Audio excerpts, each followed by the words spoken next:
I wouldn't be moving the furniture or anything, but honestly, the couch I got can be tossed anyhow. Right, yeah.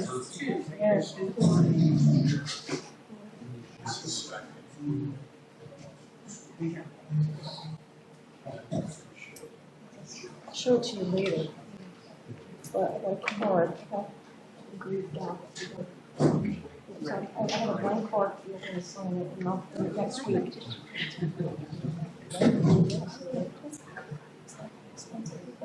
I probably got more money than it cost. Well, probably the shipping was probably a wash, but yeah, so the one sign the card. I have it Clark, and let's see it. I mean, it's brass plaque on it, great, and nice. Yeah.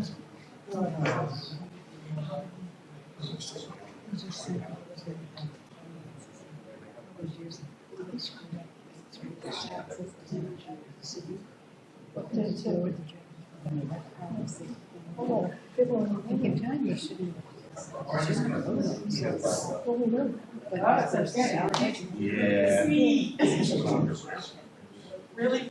Well, I don't think until they got this from the order, we can move on. He's done it. Last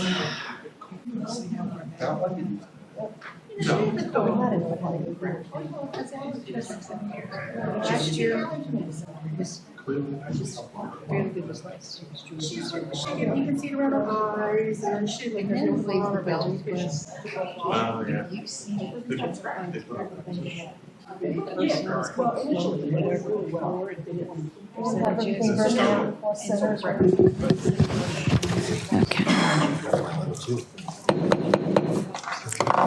Good evening, everyone. It's 7 o'clock, and we're about to begin the agenda meeting of Morrisville Borough Council, July 10th, 2018. If you will all please rise for a moment of silence and our Pledge of Allegiance first.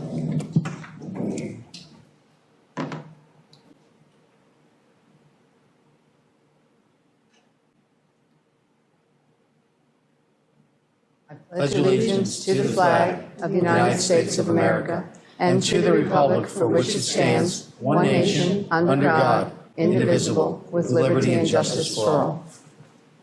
Thank you. Okay. Was there anyone signed for public comment there, Micah, do you know? One up there? Thank you. Thank you very much. Okay. First, before we have public comment tonight, we have a couple presentations that are going to, I'm sorry. Oh, I'm sorry. You could do the roll call. I went right into it. Here. Councilman Bowers? Here. Councilman Driver? Here. Councilman Chronicle? Here. Councilman Larson? Here. Councilman Yates? Here. Councilman Parker?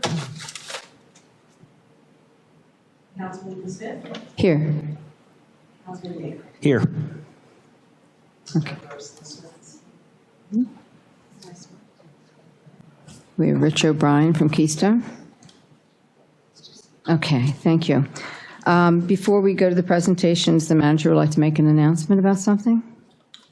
Yes, Madam President, thank you. I was going to save this until Monday evening, but I don't think I could keep it a secret that long. We just received notification from Bucks County today that we have been awarded a CDBG grant in the amount of $230,000. Wow! Woo! Wow. And that's for the ADA sidewalks and curbs around Summerseat. Oh, that's fantastic. Awesome. Thank you. Thank Patriots you. Park. Thank you. Thank you. That's wonderful. Congratulations to Kurt Schroeder. Yes, he worked very hard for that. Roadster. He's been a big help with this. That's fantastic. Unbelievable. Okay. Well, that was worth that. Okay, now we'll go on to the presentations. Triad Associates will be in on Monday to speak. They're not here tonight. The next one would be the Morrisville Ambulance Squad and the Newtown Ambulance Squad. That would be Brian Eckert, I believe, on our side, and the other gentleman is Evan, I believe. I don't know what your last name is. If you'll come to the podium, please, and you can speak. Yes, 4B. Mm-hmm. Good evening, everyone. Good evening. Thanks for inviting us here this evening to discuss the state of the EMS situation here in the borough. My name is Evan Resnikoff. I'm the chief of Newtown Ambulance, and I'm also the president of the Bucks County EMS Chiefs Association. I've been working in EMS in the county for 23 years, and also have some professional degree certifications in this as well.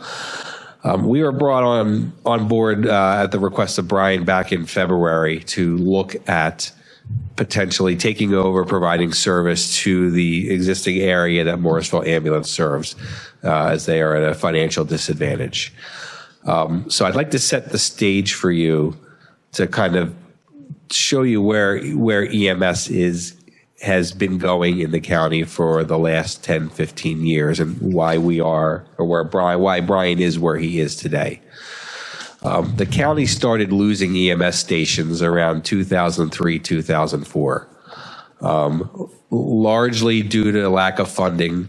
There were some services that had problems in their management structure as well, but largely due to lack of funding, as well as the lack of volunteers. So as volunteers dwindled out of EMS, the EMS services all had to take on employees. The state also has requirements under their licensure to remain in service under a certain amount of hours, which is generally 100%, unless there's a system status management plan approved, which a few services in the county currently have. So as well as the training, the certifications have gone from a 9-month program for paramedics to nearly 2 years. So it's really come a long way. All those requirements, coupled with the fact that reimbursements have declined from insurance companies, and there's been no increase in the Medicaid rate for over a decade, and the cost to provide service has increased, it's no secret or surprise why the smaller services are having financial problems. So from the Newtown standpoint, just to count down, 1, 2, 3, 4, 5, 6, 7, 8. We've lost about 10 or 11 stations in the county now in the last 15 years. And the call volume about 12 years ago, which was around 38,000 runs a year. Last year, the county had 52,000 EMS runs. 52,000 we responded to last year, over 52,000, with fewer stations. So the type of calls we're seeing are just becoming a lot more critical, a lot more serious. And then the overdose epidemic has not helped those matters either. So, for example, last year, 2016 to 2017 comparison in Newtown, we had a 56% increase in overdose calls. And that's no different anywhere else in the county. That's about the standard. So, who we are at Newtown, we've been around for over 60 years. We currently have 84 career members and about 14 volunteers. We're a nonprofit agency who also does private transport as a kind of a side gig, but which is also a nonprofit entity as well. So we're a multifaceted organization. In the financial analysis of Newtown Ambulance, and Morrisville Ambulance, and I've dug over these reports and run reports and scenarios and put countless hours into this project. Over the last 3 years, Morrisville Ambulance's in-service time has steadily declined.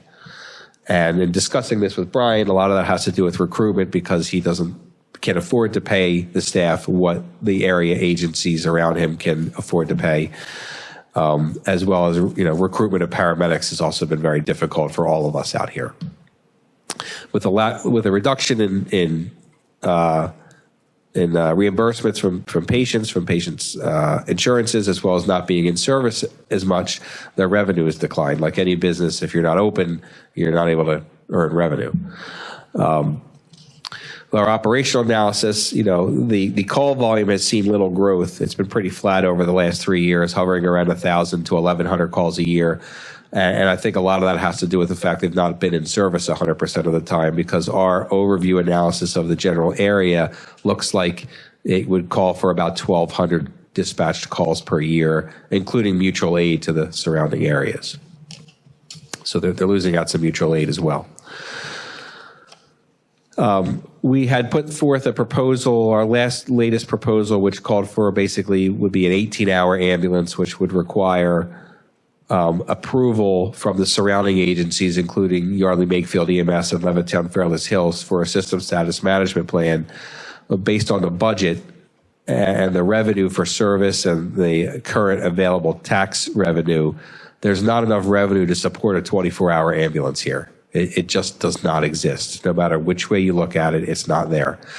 Last year, from midnight to 6, the entire year, they only had 98 patients the entire year from midnight to 6, and of them, less than 50% required a paramedic.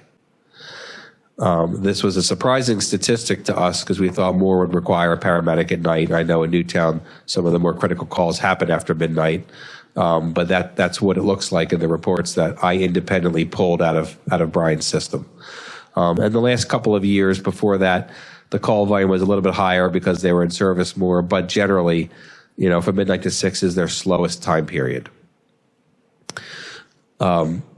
Utilizing those labor hours at what our cost, Newtown's cost per hour to provide the service, that gives us a budgeted payroll of around $260,000 a year, not including overtime, but that's including employer taxes and whatnot. However, it still comes really close to a break-even number when we take out for workers' comp and other contingencies. And it's a number that is so close that my board of directors wasn't comfortable with that. And coming to you with what we feel is a good operational proposal, we're saying that the squad, whoever it is, whether you were to choose us or another agency, is going to come to you and say, as a board, as a council, that the EMS service needs more funding. And it's just the cost to provide the service. No one is in this to make money. We're not profitable. No EMS agency is profitable.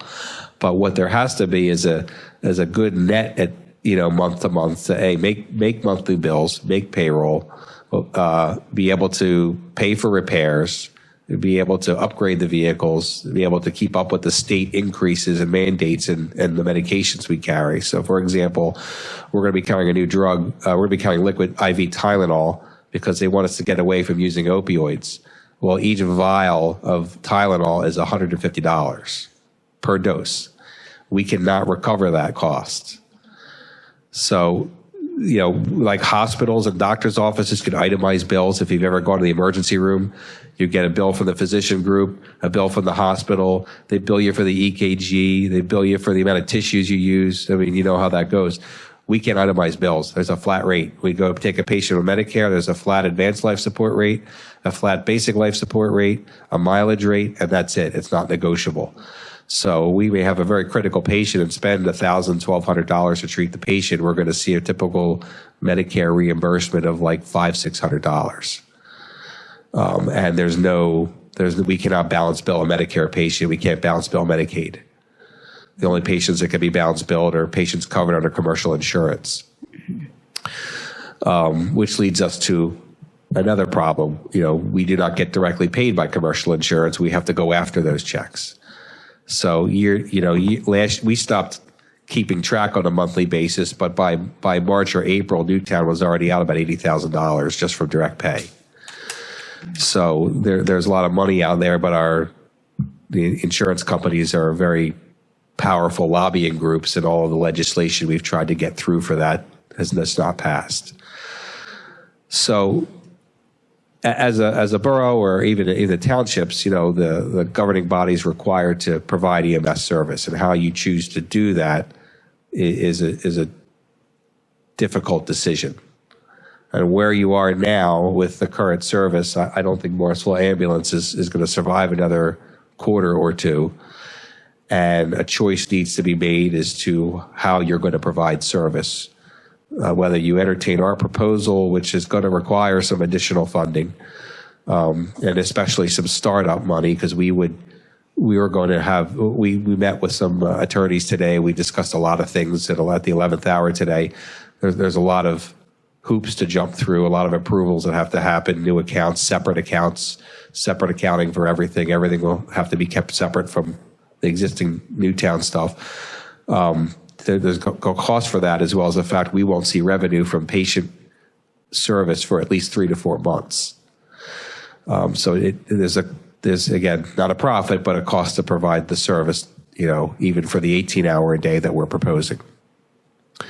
So what would happen, ask yourselves, the next question is, what happens if you just let it go away?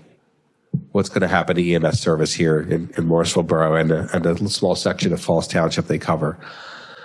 So if you didn't choose us or one of the other potential suitors that are out there, likely the area services, the mutual aid system will kick in and they'll be responding in based on who the closest ambulance is.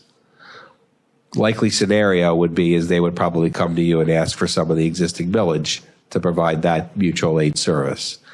But what you will see is an increased response time.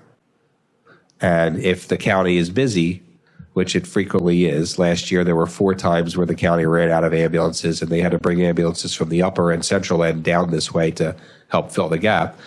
You're going to look at response times 10, 15, maybe 20 minutes, depending on what's going on. And it's a serious thing to consider. When somebody's lying on the floor in pain from a hip fracture because they slipped on their bath towel in the middle of the night or in the evening or early in the morning, how long do you want them to wait for that ambulance? If someone's a diabetic and their blood sugar drops to the level where they're in seizures, how long are they going to wait for that ambulance to get here? And if the surrounding agencies are out on other calls, it's going to be someone from further away. And when Brian has had times when he's out of service, it hasn't been uncommon where Penndale Middletown's ambulance from northern Middletown all the way up by Maple Point is dispatched to come all the way down here because everybody else is busy. So what has historically happened in the county, an example for Dublin Regional EMS, it was a BLS service located right in Dublin Borough, closed many years ago. They went bankrupt. They had no support from their municipalities. No new ambulance established themselves in that area. That area is covered by 5 different medic units from various areas, from as far north as Sellersville, as far south as Doylestown, or as close as Plumsteadville. They just all assumed the area based on who was closest, and that's what happened there. But they have longer response times. So it's a difficult crossroads to be in. There's just enough calls here to barely support the ambulance to be here 18 hours a day-ish based on the revenue that's available. And, I plead the Borough Council, I'm not a resident here, but to really think about how to handle this situation. Area services around them are compensated with a higher EMS millage to make up for that. The problem is, even with EMS consolidation, which has happened in other parts of the county already last year, the financial problem doesn't go away. It just means fewer ambulance services are going to take the bigger burden if the municipalities aren't helping to support them. And when consolidation sounds like a great idea, the financial problem, again, doesn't go away. It's kind of different than consolidating volunteer fire departments, which I know happened here many, many years ago, and that really was an impressive standard that was set here. I think they were the first to consolidate. And I'm sure that was a big undertaking on a lot of different levels. But with EMS, there's a financial cost to provide the service. We have to be staffed, whether we're running calls or not, in the station. And, you're at a point where your existing service is failing for all the reasons mentioned, and a decision needs to be made how you're going to move forward with that. Okay. Madam President, if I may, I want to thank Evan and echo his remarks when he says he's got countless hours invested in the analysis that they've done. He's not understating that. He's widely regarded as an expert in the field. He's highly respected throughout the county. We respect him. We appreciate the time he's committed to this. And the advice he's given us, independent of his review of Morrisville's operation. So thank you for that, Evan. We certainly appreciate it. Thank you. Some council members may, Madam President, I don't know, have some questions while Evan's with us. Thank you. I do. Chief, I just want to echo thank you for taking interest in our community and helping us out of a very unfortunate and difficult situation. You had mentioned there was going to be some additional funding that you thought was necessary. Currently, we're giving about 2 mills. Yes. And that's around 120,000. About how much above and beyond that would you? So on I think the total millage there that Morrisville is receiving is 134,000 if you factor in Falls Township's contribution. Okay. So, and I believe that's what, about 25% of your operational costs? So the annual tax millage may, at the end of the day, come out to support that based on doing this 18-hour truck. Okay. That's not to say if you end up going for the EIT and we look at, our numbers after 6 months or so and say, oh, we're going to have a problem here, we would come and discuss that with you. But what we're looking at right now is that initial startup cost, because his millage is already gone for the year. So pretty close to it. And some of the existing outstanding balance he has is gonna get eaten up with liabilities they're gonna have to satisfy. Vehicle loans, they've got other things going on that I think you guys are aware of right now. So we're probably looking at startup costs, upwards of like 200,000, because we've got to be able to cover payroll from day one. We have to cover utilities from day one, insurance, workers' comp. We're looking at an additional workers' comp addition of probably about 30 to 35,000 above our premium that we already have. We also pay a higher rate for the paramedics, and we have guaranteed that Brian is paying. We also are guaranteeing to grandfather the EMTs at their existing rate, which is currently higher than some of what our existing staff make, who are EMTs. We're also guaranteeing to retain 100% of his staff. So we're going to keep all their jobs. Okay. And we also budgeted for 3 additional full-time employees with benefits to staff down here. And I believe Brian's only got 1 full-time employee. There's legal costs involved. There's a lot of other costs involved here that we kind of uncovered that we're going to have to get met, that we just cannot take from our existing funds. Now, I know that the borough has a financial situation as well. And again, I'm presenting it to you in black and white that this is where it is. And there's not an EMS service that could come in here and say, we're going to do it for what little is left and take from our own money and do it. Like, it's not out there. Anyone that's going to come in here and say, yeah, we'll accept the loss right away, you can't do it. And the scenario could be, well, we could borrow from a future millage, but the problem for borrowing from ourselves, that hurts us later that year because we're going to need that in the budget. Right. And it just doesn't, we'll always be in a deficit when that happens. When you get into that credit cycle, it's not going to stop. Understood. Now, still asking. just for clarification, you talked about those long response times for mutual aid.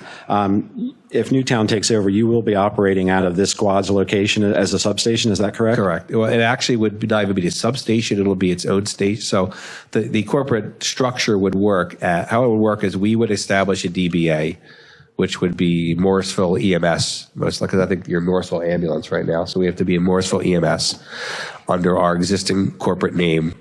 And the beauty of that is we can bill under our existing NPI number and our existing EMS license. So we won't have to go through the application process all over again. We would operate out of here and respond out of here just like as if the service was always here. I know you had also, in your proposal, talked about a subscription service. I was wondering if you could go into a little bit of detail about that, because that sounded very interesting. Sure. So our subscription service, I know some area ones, competing squads, they have a limit to it. If an individual or a whole household or a senior citizen household subscribes to the subscription service, it does count as a tax-deductible donation to us. And what that enables the patient is that if they use our service and they either have no insurance or they have a high deductible or a large copay, that gets canceled out.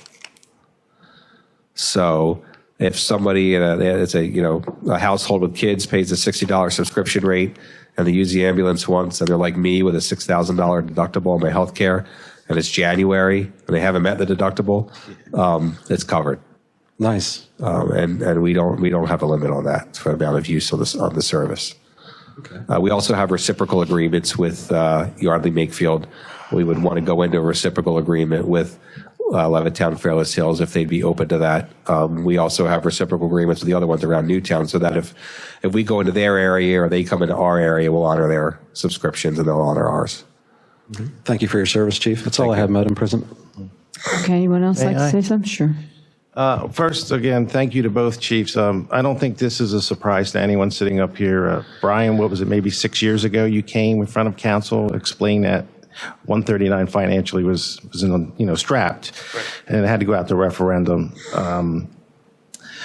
And I appreciate Evan all the time and the explanations tonight. It seems very basic when you break it down why financially the money in doesn't equal the money out. Tonight you talked about startup money, which makes a lot of sense. You're coming into the middle of something. I know the borough was hoping to hear, obviously, that there wouldn't be startup cost. But the reality sounds like whether it's you or anyone, that's going to be a problem. I do know that I believe it's Lower Make and Yardley also get subsidized annually. So when you talk about startup money, you're talking, I'm assuming, a one-time startup, and then hopefully the millage and everything would carry you self-sustaining. You're Correct. Not looking for additional money, just one time. Correct. That's one time. We predict that the existing millage going into next year, along with some other management strategies, and if we get the system status management plan approved, will work. Right. Now, if the area is busier and we're doing well, we can expand the hours from midnight to 6, but we want to go into this with a lot of caution to make sure. But yeah, this is a one-time thing, not an annual. Right. I just wanted to make sure clarity-wise of that. And I know that's going to take, I'm sure, a lot more further thought with the council members. I do know that they took out a $200,000 line of credit. I don't know if that's what they want to spend it on, but it seems like a pretty big emergency with 8,000 residents that could be, from car accidents to heart attacks to slip and falls. I don't know. I'm not the solicitor to know how it would even be, how that works. But again, at least it seems like with your presentation tonight, the council now knows really what they're up against. They have to provide service. Now they have to figure out how they want to provide it. So we, again, we have hours into this. We would love to be able to help the community here and do this. We would do it. We want to do it smartly. The numbers are what they are. I wish I could come in here on a white horse and say, "Hey, we're going to do this," and take all the problems and make them go away. And this isn't the only community or the only ambulance service that's struggling from this, either publicly or privately behind the seats. It's my understanding the neighboring squad in Yardley is getting some money above their millage on an annual basis. I don't know. I know that from, one of their officers telling me that, and they're in a pretty affluent area. To kind of illustrate the cost of service, last year you may have followed or earlier this year you may have followed in the papers how Central Bucks EMS petitioned Soulbury Township and New Hope to increase millage to be able to support a 24-hour-a-day medic unit. And that's only one person in an SUV 24 hours. We're not even talking about a full ambulance. And I believe they're receiving around $210,000 a year. And this is in one of the best payer mixes in the county. They're running about 1,000-ish calls a year out of that responder unit. So the scale, I just wanted to bring that up as to kind of illustrate the scale of what is going on around outside of the borough. Again, the borough, is in a financially difficult situation itself. I understand that. So I'm just presenting the facts to you that this is where the state of EMS is down here. I could ask, Evan, the 18-hour service time you're talking about, the hours then would be from, I guess, midnight or whatever that would be into the later evening. is that then going to be the mutual service that handles that period of time? For the 6 hours, our proposal would be is that they come into the area. And as they do now, when the station is out of service, which happens day, night, or however many hours and days he's out of service right now. Per the county, in order for us to have our license approved at this station, we would have to get approval from the surrounding agencies to do that, because they're going to, they have to assess the impact to their existing service. Okay. We may have some room to work with that, depending on what would happen with startup costs and stuff. There could be some room to improve upon that. I don't want to make any promise, because we'd have to reanalyze things. Because I didn't discuss the startup cost in this last proposal. I think I brought up 2 weeks ago. And this was like versions, I don't know, 6 or 7 of our earlier proposals. After I got into one of Brian's systems to run some reports for myself on call volumes. So there's some other hoops to jump through here. I've discussed this at length with the county EMS office. I've spoken to our state representative, Perry Warren, a little bit about this. And, there's some other things that may be able to do to work on approval of that. For that time frame. Yeah, but our analysis, not just the financial, but the number of calls is so low that it's our view to do a system status management at a time when traffic is very low, that the response times wouldn't have as much of a detriment as if it was 5 o'clock in the afternoon or 9 o'clock in the morning. Okay. Okay. I appreciate all the work that you're putting into this. I know this has actually been not easy for all of us, and including you, so we appreciate all your time that you're putting into this. If there's anyone else from council would like to ask anything else? Yes, Madam President. Okay. You had said basically that your expenses are increasing and your revenues, if you're lucky, will remain the same, but will probably have been in the past declining. If we spend $200,000 on startup costs, are we just kicking the can down the road where we may be in this situation a year from now? Is it likely it may happen again where a year from now you guys may say, you know what, our estimates were off a little bit and we can't even break even here? So our projections say no, based on based on the projection is that our billing department can do a better job at collecting some of the revenue. So Brian is at like 29% collection right now, which is probably the lowest in the county.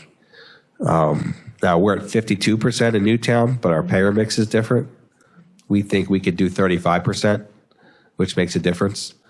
We do a lot of internal collections. We really don't like sending people to a collection agency. We do, to roll it back, we have our own in-house full-time billing department with 3 full-time billers that sometimes take work home with them on nights and weekends to work on trying to call people. They also call the insurance companies for what we call non-par payments. So if it's a patient with Blue Cross or Aetna, we're calling them and say, release the second half of the payment, and then calling the patient, reminding them you're going to get a check that needs to be turned over to us, which is the whole direct pay issue. So we feel that on the administrative side, we can do a little better with collections. And we'll also, go out for grants and other things for extra things. This was my first year writing grants. I put 3 grants out, and I was awarded 2 this year, one for an ambulance and one for AEDs. So we'll, continue to also go out for grants. So. Okay, thank you. And thank you for your time. Thank you. Sure. If I could just clarify the answer to your question, I think if an amount of money is invested towards the startup, it's all being put at risk. There's no guarantee that the business model works or that a year or 2 down the road, the EMS is still operational or being operated by Newtown. I mean, there's no guarantees, right? There's never any guarantees. Right. I just want to make sure everybody's on the same page. To be perfectly clear, we go into things not to fail. This has been reviewed, turned upside down, inside out, right side up by a lot of people on our end who feel confident in the numbers that I've been proposing back to my board and our treasurer. And, again, there are no guarantees. But, based on what we see and can plan for, we feel confident in what we're looking at right now. Okay. So this will be a calculated risk for Borough Council to discuss and make a decision about that. So. Okay. Well, at this point, anybody have anything else?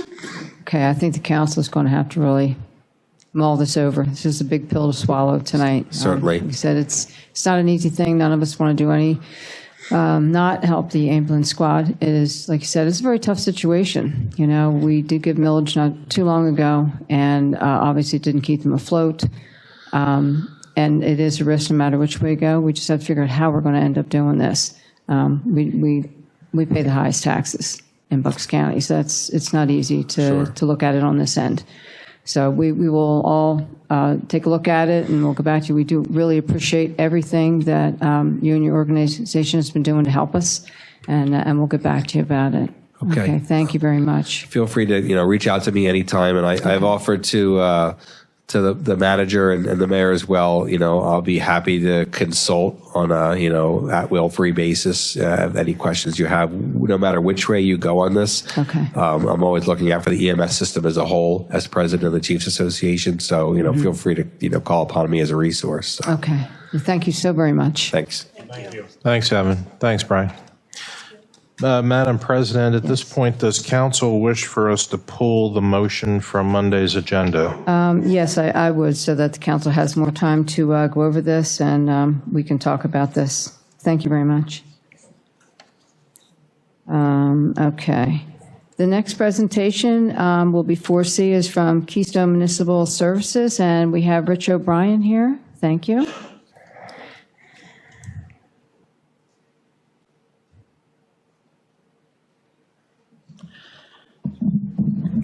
Good evening, Council.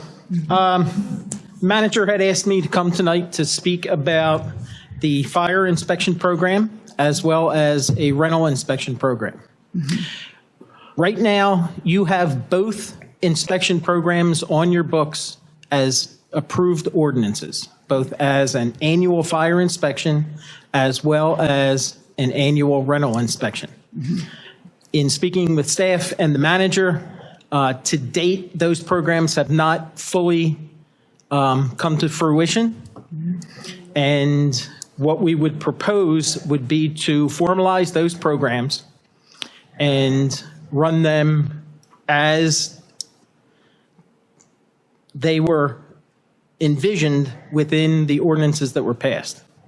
I'd like to start with the fire safety inspection program, which was passed as Ordinance 980 in October of 2009, which calls for annual inspections of non-residential uses and buildings for purposes of fire safety. That program is identified within your codified ordinances within Section 191. And what we would need in order to formalize that program would be a complete list of the businesses in town. Currently, I believe there is a partial list floating around of businesses in the community. We would really need that list to be formalized with both the tenant names, contact information, as well as property owners and contact information. That list can be obtained a number of ways. We'll start with the partial list that has been floating around in the borough, and we'll go from there. Probably visit a number of areas, identify what's there, what isn't. That's going to take some time to put together. After that list is complete, we would like to send out letters to the property owners, identifying the program, letting them know what will be inspected, and putting them on a schedule for 2019 so that in 2019 we can run one full loop of scheduling for those fire inspections and do those inspections. The other thing I would like to talk about associated with those fire inspections is the possibility to pass what's referred to as a Knox box ordinance. And a Knox box is actually a little safe that gets mounted outside of the building. It has information on the tenant within there, specifically MSDS sheets, locations of the electrical room, as well as any sprinkler rooms, any alarm areas, things of that nature. But the main thing the Knox box has in it is a set of keys to get into the building so that the fire company doesn't have to damage the door to get into the building if there's an alarm or if there's a fire event. Now, that Knox box, again, is a small safe that gets mounted to the building that the fire company is the only people that have a key for. So that when they arrive on site, they open the box, they obtain the information and the set of keys, and they can go into the facility without damaging the door and locate the sprinkler room, the electrical room, any hazardous storage areas, any chemical storage areas, and things of that nature. The problem with the Knox box is the company will not sell a Knox box to a property owner unless that community has a Knox box ordinance in place. Okay. So that is something else you may want to consider for 2019. Okay.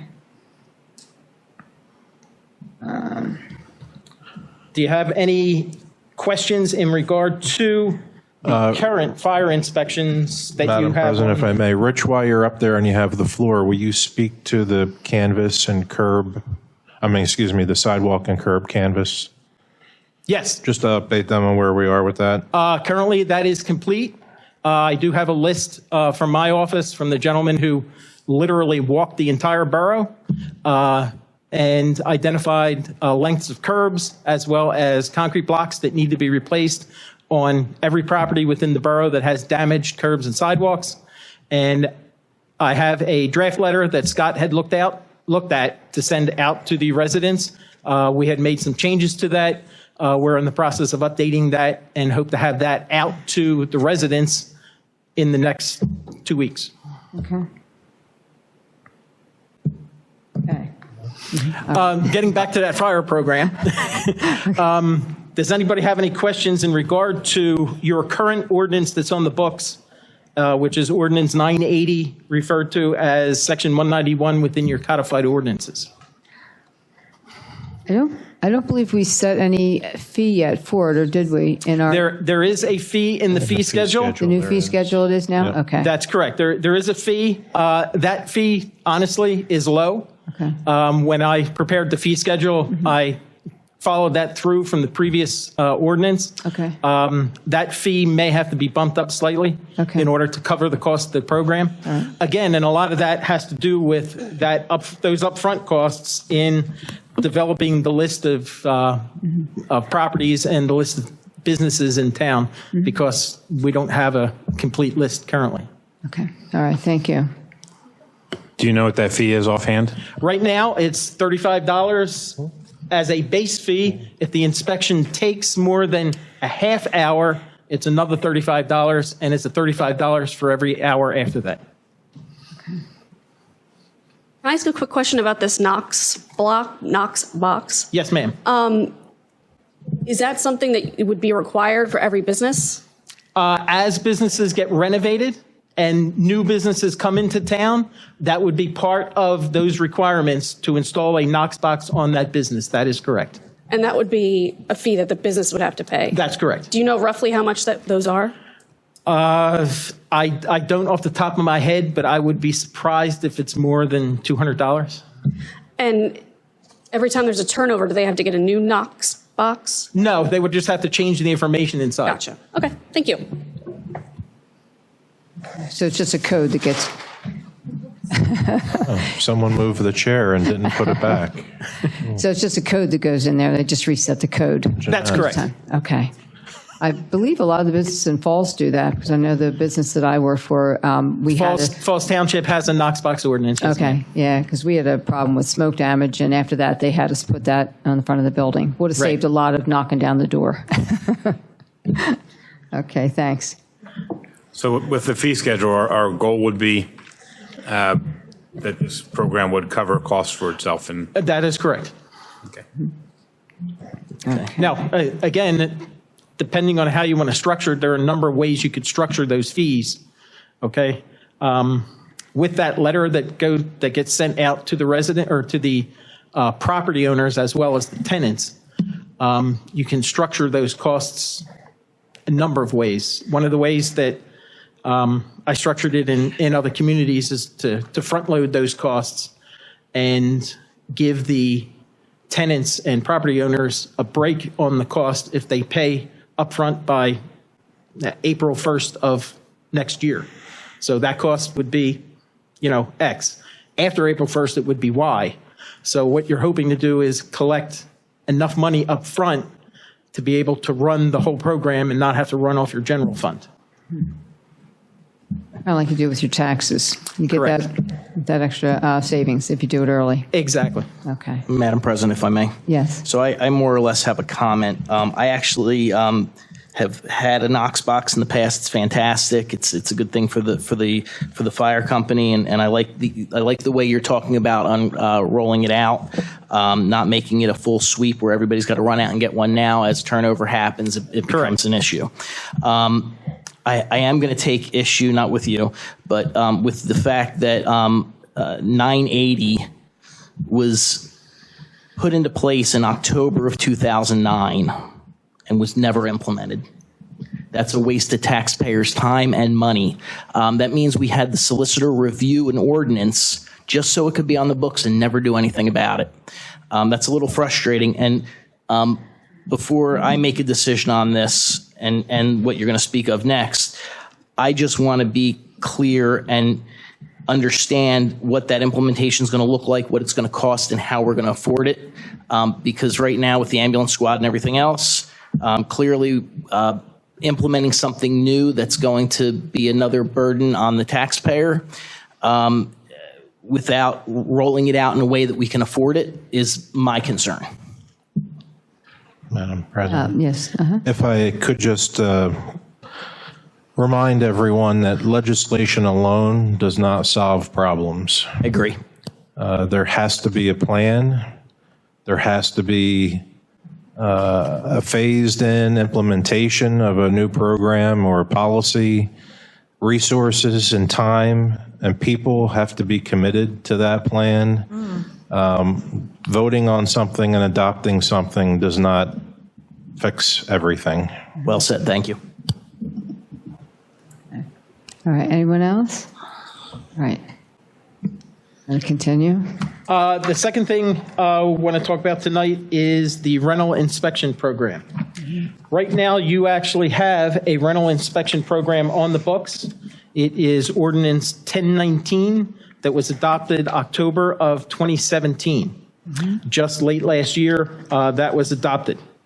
What we have developed, and I believe you were given a copy of draft information, was an ordinance that we have used in other communities, which updates that ordinance and provides a lot more detailed information in association with a rental inspection program. Right now, there are some questions outstanding in regard to that draft that I'd like to go over and get council's feedback on. Right now, in that draft, the rental agreement and addendum is required whenever an apartment gets rented, and the landlord has to fill it out and give it back to the borough or to the township or whatever community has adopted the ordinance. We have gotten feedback in some communities that it becomes onerous on the property owners when they have a number of units and they have heavy turnover for them to do that paperwork and get it to the community on a timely basis. So honestly, you may want to consider taking that rental agreement and addendum provided to the borough out of this ordinance, but that's your decision. In addition, within Section 5, I believe it is, it identifies properties that are not within the program. And one of the things that is in your existing ordinance, which is not within this program and is a decision to be made, is a single-family detached dwelling that is being rented just to one property as a single-family detached dwelling. It is not attached to anything else. It is just being rented to one family and one family alone. In other ordinances that we've prepared, that has been excluded from the program because if a fire event happens or if something happens at that property, it doesn't affect anybody else. They're not a townhouse that's connected to people, they're not a twin that's connected to people, and they're not in an apartment building where you would have a fire event or an event at that dwelling unit that would affect multiple dwelling units. So in other communities, we've taken out that single-family detached dwelling. Your ordinance that was passed last October identifies single-family detached dwellings as items to be inspected. If they're a rental. If they're a rental, that's correct. In addition, council may want to consider what term of program you want, whether you want to do it annually every year, you want to do it on a 2-year basis, or possibly on a 3-year basis. Now, the last community that I worked with and developed this ordinance with was Upper Marion Township.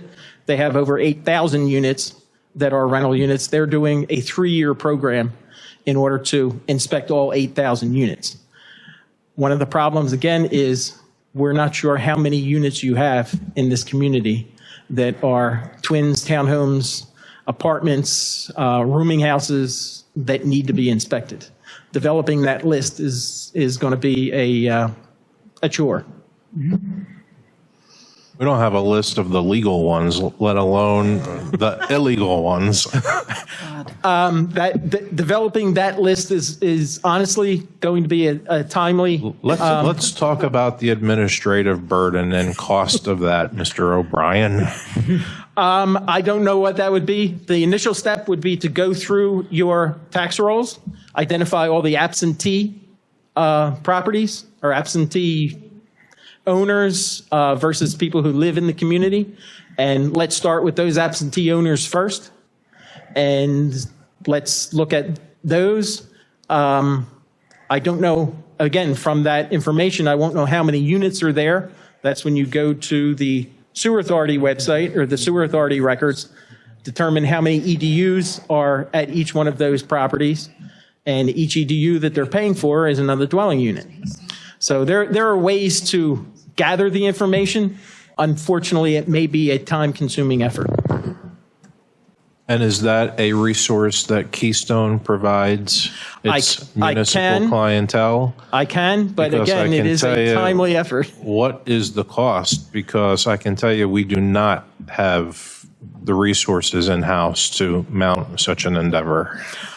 We could do it. Again, honestly, it is a timely effort. Well, putting it together is the first problem. The second problem is then maintaining it on a consistent basis because your database is only as good as it's maintained. I understand. Right. So give us an idea. Of a cost? Yeah. I don't even want to. Because we don't know how many, right? I don't even want to ascertain or guess at what that cost would be. $1.99 or more? I would think it would be much more. Oh, all right. Well, that's going to require some investigation then. Again, these are things that council needs to think about. And again, how often you want to do these inspections, whether it's every year, whether it's on a 2-year or a 3-year program. Right now, your ordinance that was adopted last October is an annual program that should be done every year.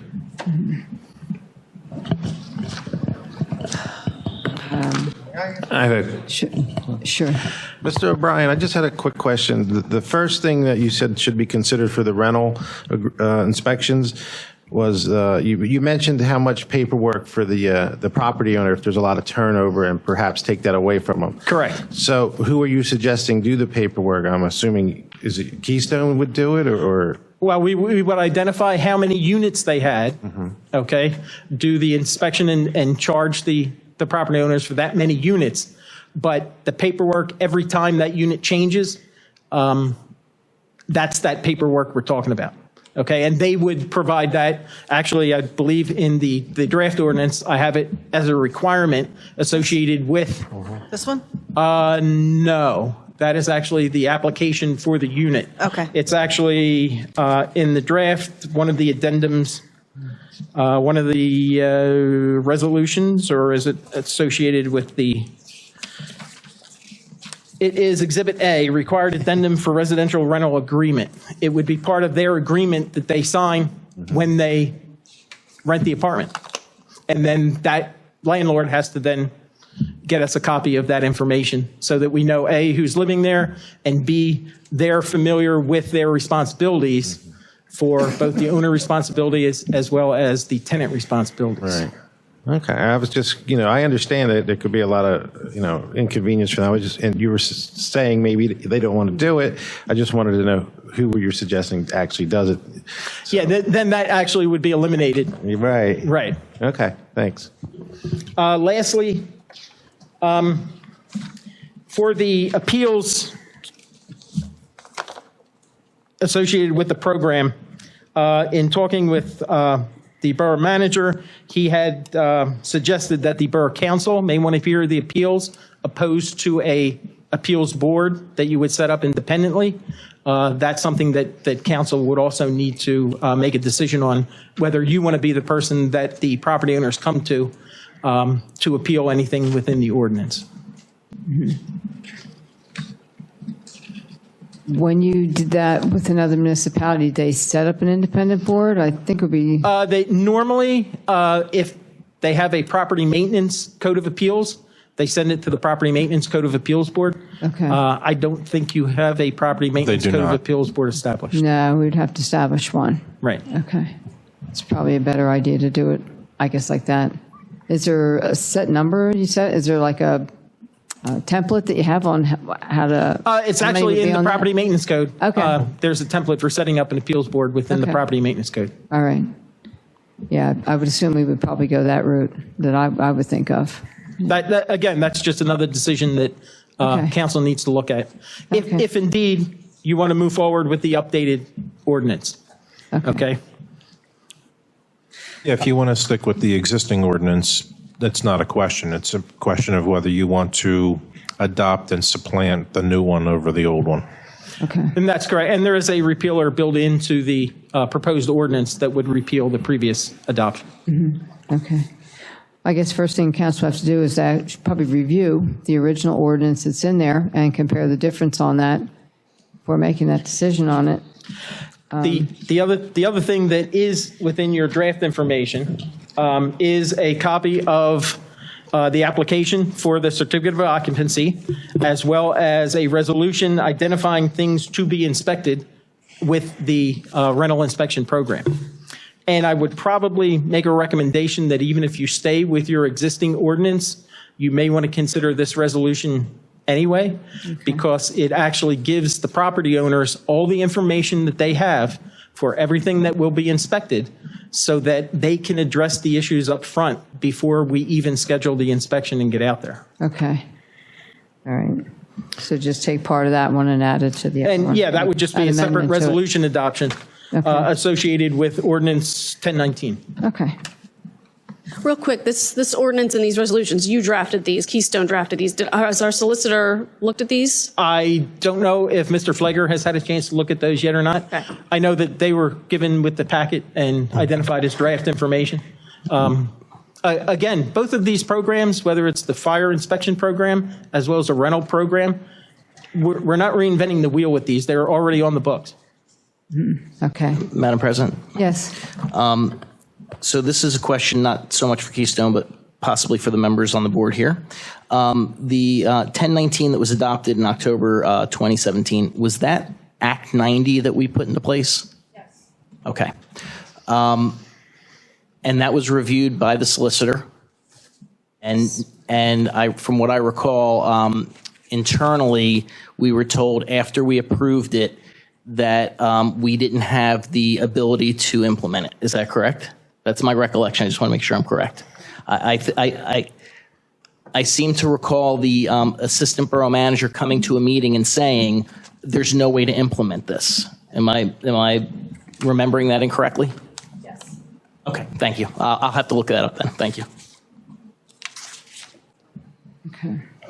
Yeah, again, Keystone was not involved with the community at that time, so No. right. It had nothing to do with you. Okay. Madam President? Yes. You had already alluded to the fact that we really don't know how many rental properties that we have Correct. in Morrisville. I believe we're just shy of about 3,000 parcels. in the community, not including businesses and apartment complexes, the larger ones. Since you do provide services throughout Bucks County, do you have any estimate at a community like this, what we could expect to see, just a ballpark in terms of percentage? In actual dwelling units, my guess would be in excess of 1,500. Okay, so you're... But again, that's just a guess with the size of your community. In Ridley Park Borough, where we established a similar program to this, they had 3,500 units. Okay. I don't think you're at that level because you don't have that many large apartment complexes. Right. So we're looking at about 50% of those parcels? Well, no, you're looking at 1,500 units. One parcel. 1,500 rental units. That's correct. One parcel may have 20 or 30 units. Right. Okay. All right, thank you. Okay, anyone else? Okay, all right, thanks, Rich. Okay. I guess, council, do you want this on the agenda to vote on Monday? Is it something you want to look over? Think about how we're going to do it?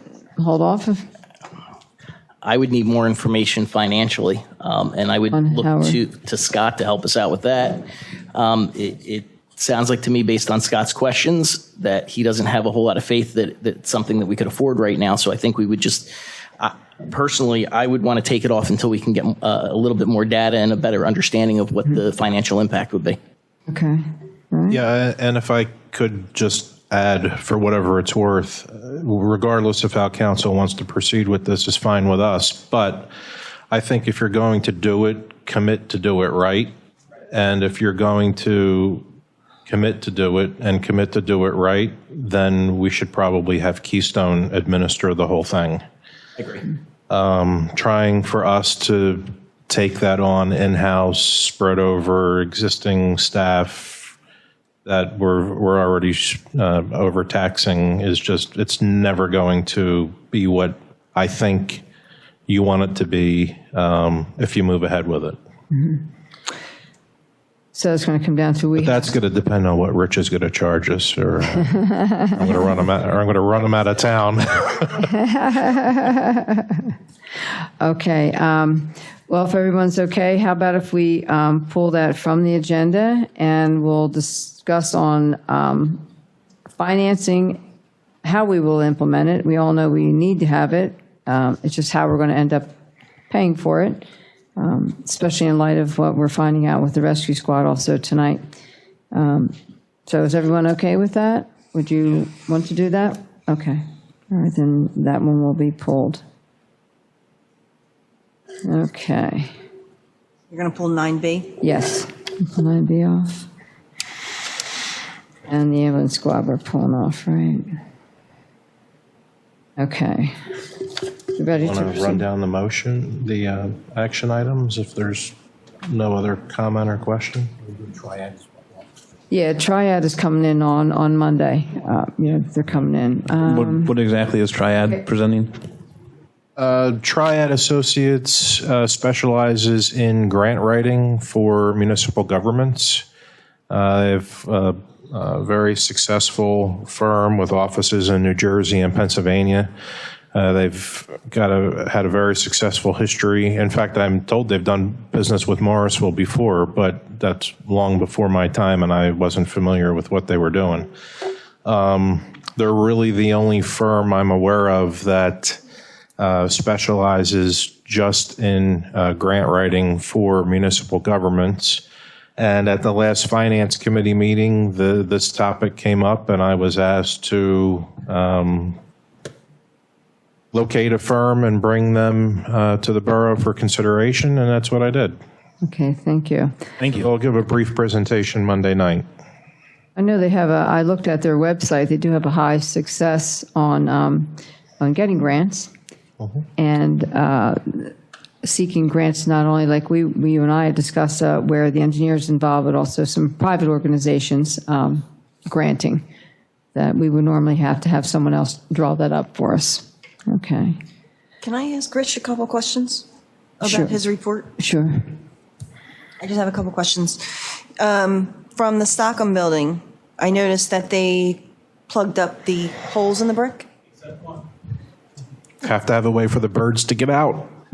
Do we know what they're doing with? Are they putting the bricks back in? Like, what are their? Do we know plans yet for that building? I believe that those openings were slated for were called PTAC units, Yes. which are HVAC units. Uh huh. I believe that's still their plan, to put those PTAC units in to serve the apartments.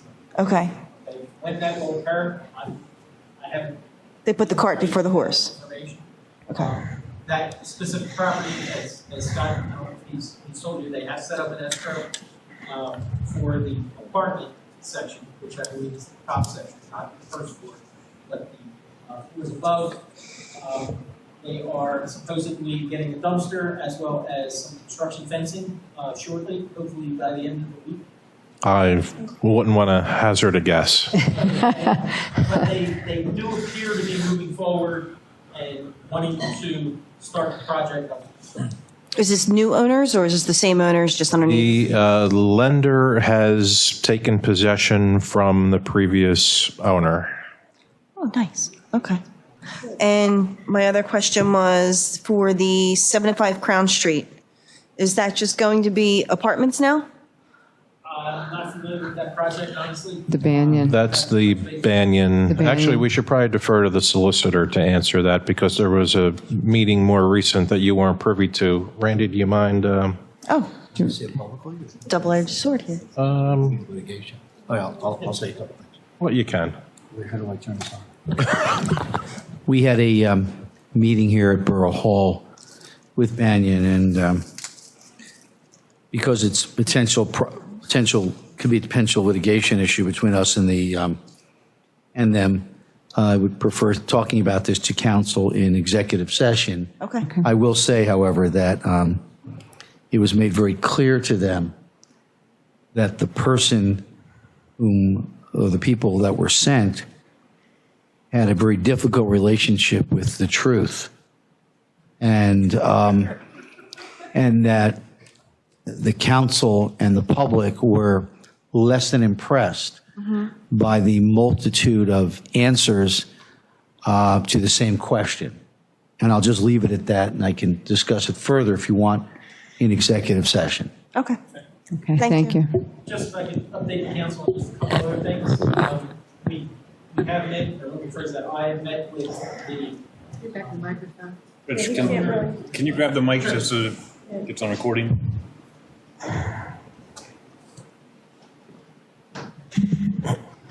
Just for an update, I met with the owner as well as the architect and the contractor for 21 Locks.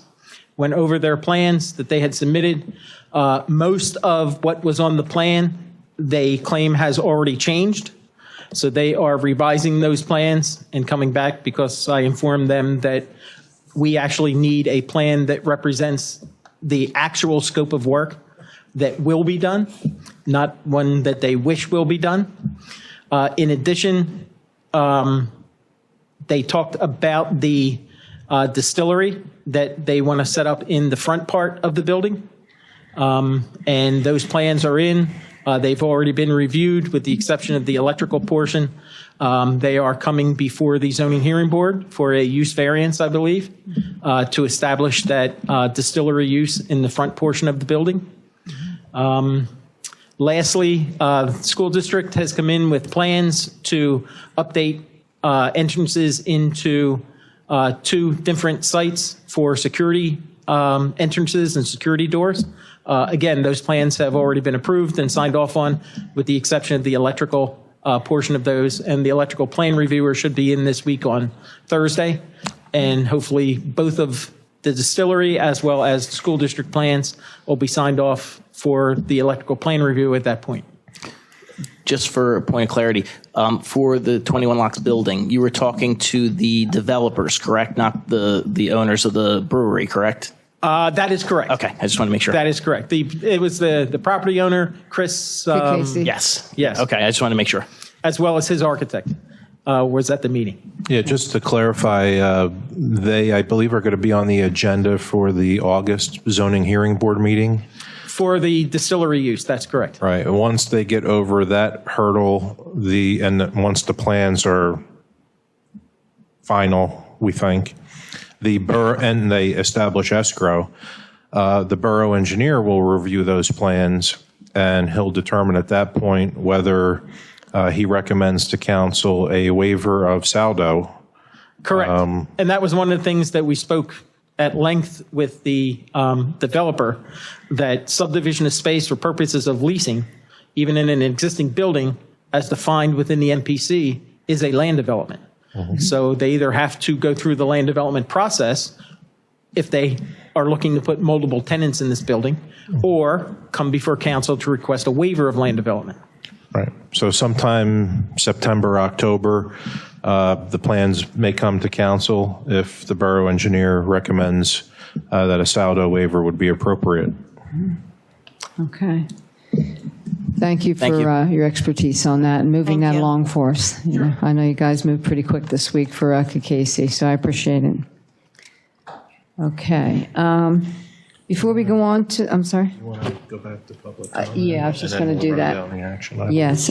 Before we get into any of the action items, since we're done the presentation kind of stuff, we're going to bounce to the public comment time. And we have John Pastor, if you'd like to come to the podium. I will remind you there's a 3-minute limit. Please come and state your name and address for the record, please. John Pastor, 25 Dieter Avenue. Where are we at zoning-wise now with our budget? Are we over budget for the year in respect to the money that we put forth? I'm sure we are. All right. I mean, I just worry about getting the money to finish the year out. What have they done so far? I mean, they haven't established like the fire program, the rental program, and we're already over budget for the year. Well, the fire programs you're referencing were established last year. Right, and they haven't. Did they start doing any fire inspections? Yes, we're doing inspections for UNOs and UCCs and building permits. Buildings are finalized, and they do use an occupancy permit position. Those buildings are being looked at and approved also under that fire inspection program. Right. Okay. It's just not being done as a canvas, basically. Yes. Mm-hmm. So where are we at percentage-wise? Percentage-wise? Percentage of? Units. Units? Well, I know Keystone has performed over 500 inspections through the end of June, since January. All right, I think like 520 inspections were on their last report, yes. Cool, because last year they told me there was roughly a little over 1,800 rental properties and businesses in the borough. They who? Who said?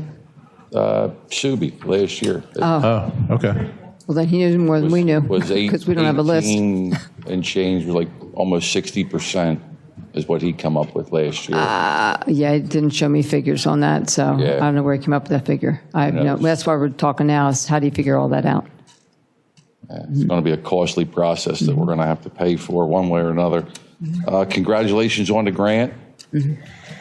Where does that put us money-wise with fixing the sidewalks? Will that cover everything? Yeah, there's a small cost for the borough on our side on a match on that. Actually, that grant requires no match. Oh, okay. That's CDBG funding. I'm sorry, CDBG, so there's no required match on that. And that will encompass the whole park area. But remember, John, that's just for sidewalks and Curb and ADA cuts. or ADA curb cuts around Summer Seat and Patriots Park. It's not the whole borough. Right, I understand. Yeah. It's just for that. Yeah. Right, that project, yeah. What else do we have? That'll be it till I guess next week. I just wanted to give you a book. It's Robert's Rules. Okay. Oh. I think I have it, actually. It's online. It's online? Okay. Thank you. That's beautiful. Thank you. So, a lot of times you have a hard time running a meeting, the solicitor doesn't speak up, so that's parliamentary procedure on the right way to conduct a meeting. Okay. So it's good Okay. stuff to Thank you. good stuff to know. We're working on it. Thank you. And I'll address the rest of the questions on Monday. Okay. Thank you very Thank much. you. Have a good night. Okay. At this point, then, we're going to skip down. You guys all got the meeting minutes. If you have any questions, please notify the office about it. Same thing in reports. Any reports will be done on Monday unless you wish to say anything tonight while you're here. Yeah, Monday's fine? Okay. We'll go to the action items then. 9A, I'm going to defer you to speak about that. Scott? Yeah, Madam President, we're going to have to pull 9A from the agenda. What had happened with this was initially we had spoken to Morrisville Borough about the possibility of Morrisville Borough applying for a grant for some of the casino funding that they receive. And initially they were very receptive. Turns out, after a closer look at the rules they have to follow with not only state law but also the RDA, they could only entertain such a proposal if we shared a border with them, which we do not. So we will have to pull that. But We're going to do eminent domain, though, between here and there. yes, we'll annex everywhere in between, and we'll apply next year. Yes. One house wide. If Congress can do it, we should be able to do it. That's right. Absolutely. Okay, that's a shame. That's a shame. We can just redraw our own map there. Okay, so far 9A's been pulled, 9B is being pulled. 9C is the motion to exercise the contract option of an additional 2 years with Republic Services, Pennsylvania LLC, for refuge and recyclables collection. Yes.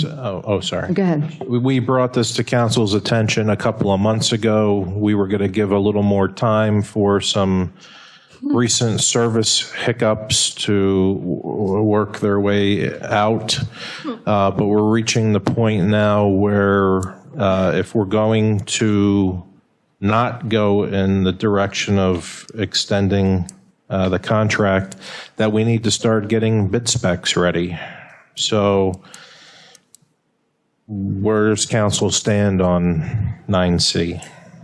I think my opinion is we need to go out for bid, because last week the whole Manor Park area had their trash out on Sunday evening and it was not picked up till Thursday, and that was over the Wednesday holiday, and it was rank by Thursday and no explanation. Did you get any calls about that? No. And from what I understand, they had problems uptown as well with pickup. I don't know if they didn't get the recycle picked up or if they didn't get the regular trash picked up. Yeah, the recycles weren't picked up. And, you know, they came here and they addressed all their issues to council. And pretty much I would say they lied to us, because nothing's changed. It's gotten worse. They're still not putting the cans on the curb. People aren't. My street is horrendous with parking. And if they leave the trash cans in the street, people will park anywhere where they don't have to move a trash can. So no one has a parking place. And it's just getting ridiculous. If they get the cans off the curb, they should be put back on the curb. That's my opinion. I'm getting complaints of where people are putting out recycling and trash, and everything's going into one Trash. truck. Recycling is not going into a separate recycling truck, and trash where they're just taking everything, even though it's separated. And then broken bottles left in front of people's houses, and broken cans, and there's a lot of residents who are not happy with trash. Anyone else? I actually had residents coming knocking on my door last Tuesday. Okay.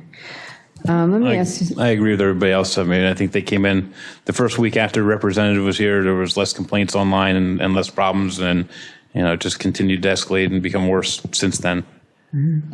Well, not to understate the problem, but I'm told we've had these issues with each of the previous 2 or 3 vendors. So I'm being told up at the dais that it's very true. So I can tell you the glass definition of insanity is what? Expecting a different result, going through the same thing. So do we wish to make a change or give them more time? Let me ask you something. What would it cost to rebid this out? I'm sure it's probably not cheap. No, it isn't. Okay. We'll have to develop the bid specs. The solicitor will have to review them. We'll have to put it out for bid, receive bids, go through the bid process, which I understand was quite painful the last time it was done, with threats of litigation on who the almost got to a fist final fight here. successful bidder ended up being. We ended up going with waste management. We ended up going with waste management, but Republic was there and they threatened all kinds of, but at the end, it's up to council, whatever they want to do, it's fine. I mean, But we aren't necessarily reinventing the wheel with this because we should have previous bid specs to build upon, right? Correct. But, you have a solicitor who didn't review the previous bid specs who will have to review it this time. And, they'll have to be updated. At this point with their contract, they had a 5-year. After 3, we can negotiate whether we want to continue with the last 2, correct? Because I don't have the contract right in front of me. So is there any penalty for us just not? End of the year. End of the year? It's up the end of the year. It's up the end of the year? Oh, the end of this year? Mm-hmm. Oh, I thought it was more than that. And we have the 2-year option. After that? To exercise. Okay. Between now and then, yes. Okay. We have to give them a certain amount of notice. 60-day notice? Okay. So Is that the only other penalty there is? There's not a monetary penalty if we choose to go out for bid to? No, there's no someone penalty else? if we wish to rebid. Okay. Just on our end for the rebidding process. Do you think anything would be resolved if we did give them more time? I mean, they actually came here and addressed all the issues, and then... Well, not only did they come here and address all the issues, but I have met with them 5 times about all the same issues you've raised here tonight and some others. Do they have any explanation as to why they didn't pick up last week? Well, no, I didn't even know about it until you just told me. Well, I called and left a message for you, and... Yeah. Okay. I didn't get that message, but, that's true, yeah. Yeah. Oh, that's right, yeah.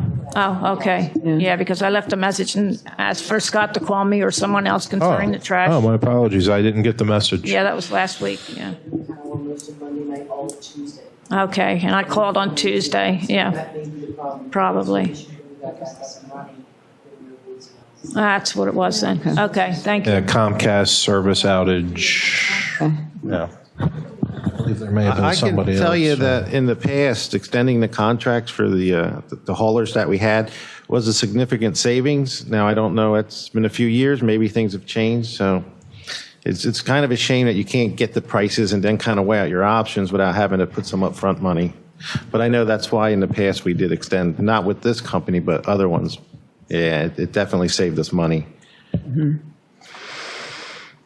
Now, if council wishes, I can, drag them in for another meeting. We'll have meeting 6. I'm happy to do that. Anyone else? But at some point, we're going to have to pull the trigger on this in order to meet deadlines. I'd just like an explanation as to why they didn't pick up last week.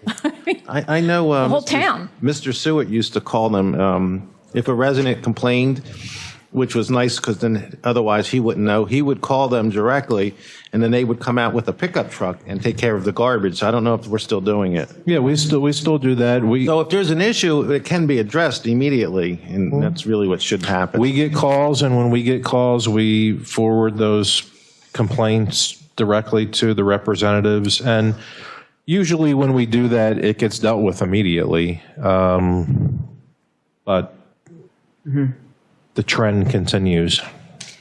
Yeah, it's just a shame to have to do that in the first place. You know, you're paying good money for the trash pickup to have to come and piggyback what they should have been doing the first time around. So it's very frustrating. It's frustrating for the residents that are having an issue with it, and it's frustrating for council to have to deal with it. You would probably know better than I is, do you think we would have a different result if we made a change? Because you're required to go with the lowest responsible bidder. Right. And that would probably be a vendor you've already had in the last 3 vendors, so. Can we put more teeth into a new contract, though, instead of $2 a can that they leave up the fee? Certainly, you can put in any language you want. Okay, well, I guess council's going to have to contemplate over the weekend, see what they think about it. I guess majority is going to make a vote whether they keep it or not. If we don't give the 2 years, then it's definitely going to go out to bid. So just weigh all that. If you want us to do that, it's going to be up to council to decide that as majority. It's frustrating on everybody's part with it. Is there any other comments on this motion for Monday? Okay. Might be painful. Okay. Oops, I'm sorry. Let me go back here. Oh, the 9D was pulled. That's the one for the ambulance squad. So we're down to 9E was a motion to accept the resignation of the Planning Commission member, Deborah Colgan. She sent a resignation letter in with her regrets on June 23rd, 2018. I know that she's been with the Planning Commission for quite a long time. She has put a lot into the work that she's done there. She's been exemplary with it. We thank her for her time that she has put in there. But that position now it will be open. We wish her the best with any other committees that she's on. No, I'll just explain why, that's up for Monday for the motion, but that's what that was about. So then 9F is the Planning Commission appointment. It's a 1 4-year term to expire then on July 16, 2022. There were, I believe, is it up on the website that it's an open position now, Scott? We had previously advertised it as a vacancy. She was put in February, so it's not that long a period of time since she's resigned off it. Yeah, I don't know that it's on there right now because for about 5 minutes, we had all of our boards and commissions full. Okay. And then we got this letter of resignation, so. Well, then I will state that in your recent packets, and actually you should have gotten it. There was a leftover candidate in there from the previous Sam round. Jalad, yeah.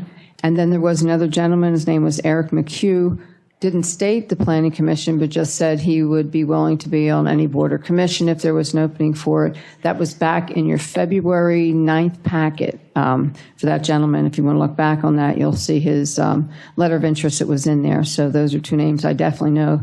I do know that Mr. Jalad did speak about the Planning Commission or the Zoning Board.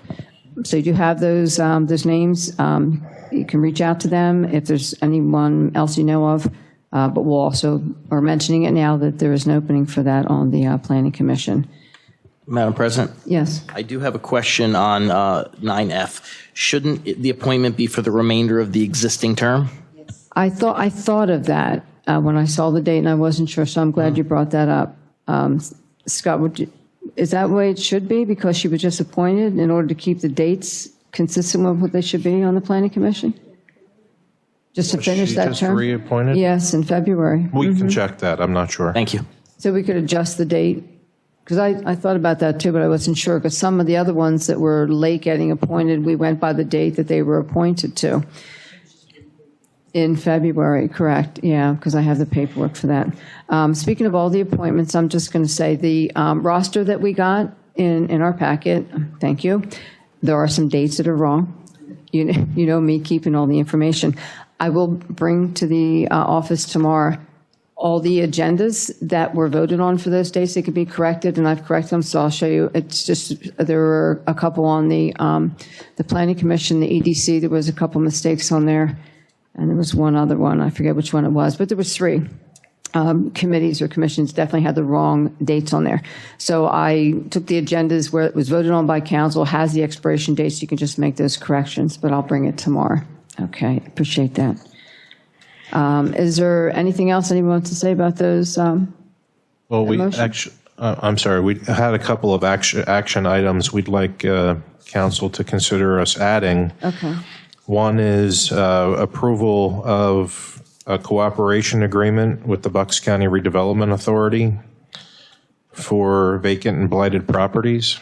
Okay. It's a standard template agreement. It will be in your packets tomorrow Okay, because we just got it recently. okay, And the solicitor will also review it prior to Monday's meeting. Okay. If you're comfortable doing so, we can add that. And I sent it over. It's, we did it already. It's, while I was meeting with you, it was emailed over. Oh, okay. So You everyone should, got it? so you'll have the final approved Okay. version. All right. yes. And you received a letter from the zoning hearing board solicitor regarding the fee adjustment. Yes, If you're comfortable doing so, we should act on that okay. on Monday.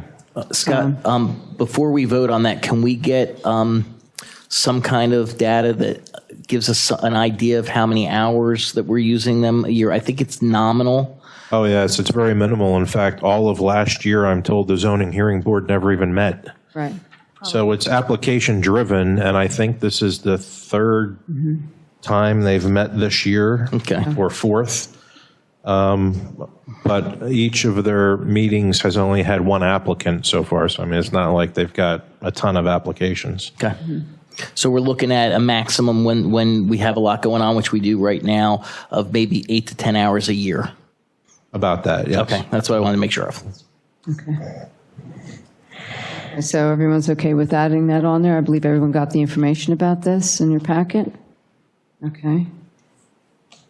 And then you're just going to readjust all these letters here, right? We're down to like... Oh, yes, we're going to revamp the agenda. Yeah, revamp all those, the letters, since three of them have already been removed, and we'll make those adjustments. So it's just those 2 that'll be added? Yes, unless anyone has anything else. Okay. Late agenda. Let me see. I have one thing. I had come in, I got a call, I had a message from actually it was the Bucks County Tour of Honor. Did you get that, Scott? No. I got this message came to the borough. What this is everyone knows they do this Bucks County Tour of Honor for our veterans. And there's a cost to doing that. So a letter was sent from their board requesting if any of the municipalities, I'm sure it went to everyone, would be willing to donate towards the cost of sending those veterans on that tour. Anyone that hasn't heard about it or seen what they do, it's a fantastic tour to honor the veterans. So what they were requesting was a minimal donation of $100 if it was possible from the borough. We can add that on if council chooses to. I can also make sure I'll give this to Scott, and he can make sure that it gets downloaded in everyone's packet, this memo. There also is an address and an email there and a website to go to if you personally would like to donate yourself to this, because it's a very worthy cause that they do. So I'll let you look at that, Scott, and if it's something we'd be able to do. Oh, yeah. It is. It's a wonderful tour. I believe they came in to speak about that tour, if I'm not mistaken, maybe a year or 2 ago, and did a presentation about it. Yep, yeah. last year. Yeah, was it last year? Yeah. Mm-hmm. Is that something we would be able to do, Scott? Sure, it's up to council. Can do that? Yep. Do you want that on your agenda for approval Monday? I'd like to ask the council, would you like to make a donation to that tour of honor? Is everyone okay with that? We have a consensus on doing that? I'd make a personal donation. I don't know if, are you asking if we should donate from? They have both on there. They're asking municipalities, all the surrounding ones, if they can afford to give a donation towards it. Like I said, the minimal donation was 100. You can give whatever you want. But then there's also, information if you'd like to personally just give a donation towards the cost. So I'll make sure everyone gets that memo since it just came to me. Okay. Okay. So is everyone okay with adding that on there? Yes? We'll do the $100 donation? Can we afford it? Yeah, I don't think we should. I mean, we just have a potential $200,000 for the EMS that we don't know where we're going to get it from yet. I mean, it's only $100. I know it's not much, but I'd rather put up my own money. You'd rather just put your personal donation in? yeah, I mean, maybe we could just advertise it on our website or something for them to get information out there, and maybe more people will donate. Okay. So what I'll do is I'll send this through Encourage them to everybody's. send it again next year. I mean, if everyone on council wants to donate $10, $100 right there. I'll send it to everybody's Dropbox. They'll download it to your Dropbox, and everyone can make a choice on their own as to what they want to donate to that. I just thought I'd pass that information along since it did. I wasn't sure whether Scott also got it. Sometimes he'll get the same thing as me. But since he didn't, I'm just letting you know about it, and we can do that. Okay? Would you rather do it that way? If we add that to the agenda, we would vote on it, correct? I'm sorry? If we were to add that to the agenda, we would vote on it? We'd Yes. have to vote on it on Monday, yes. So that'll be added to the agenda then? We should. If you up want to- to, if the Up consensus to the is group to. here. Yeah. So the whole group has to decide if they want to, do you want it on the agenda, or would you rather donate just separately?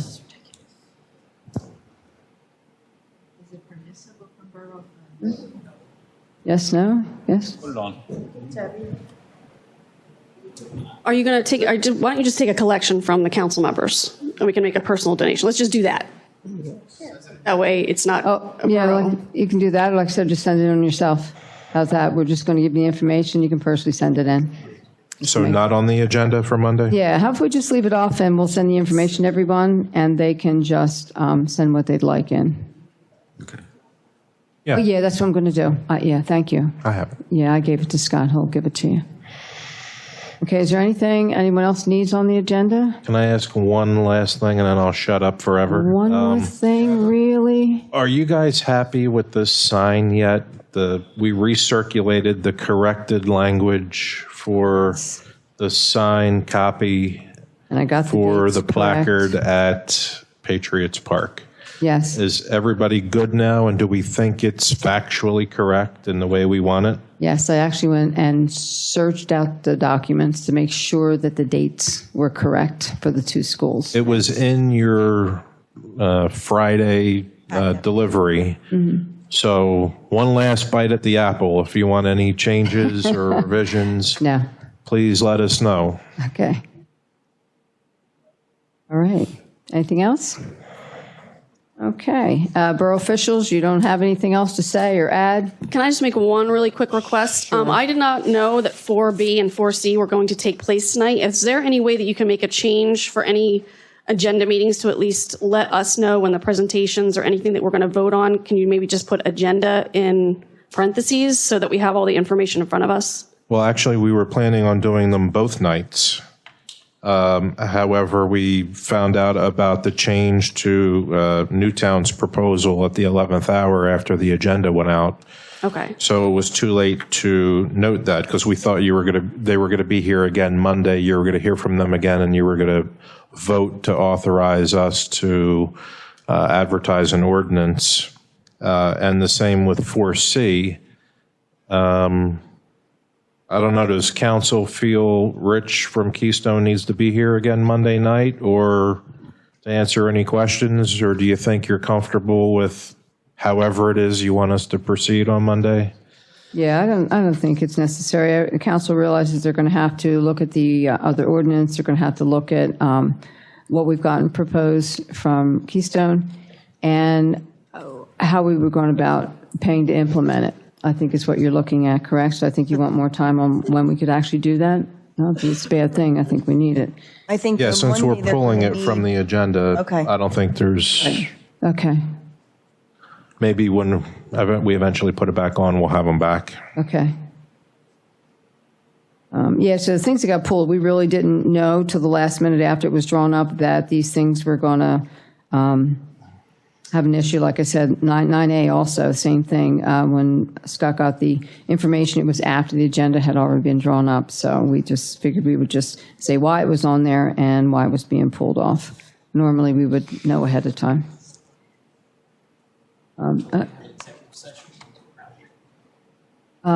We can. Did you want to have an executive session for it? To talk about Crown? Are you ready to, the solicitor? I can, won't take very long, but yes, I can. Okay. All right. There won't be any voting on it, so we'll have a short executive session about real estate. It'd be, right? Or possible litigation, possible litigation with real estate after the meeting, after we adjourn the meeting. Okay, so at this point, then I'll entertain a motion to adjourn. So moved. Second. All in favor? Aye. Okay, motion passes. We're ended. 9:45, 47. Yeah, that clock's wrong. Oh, Jesus.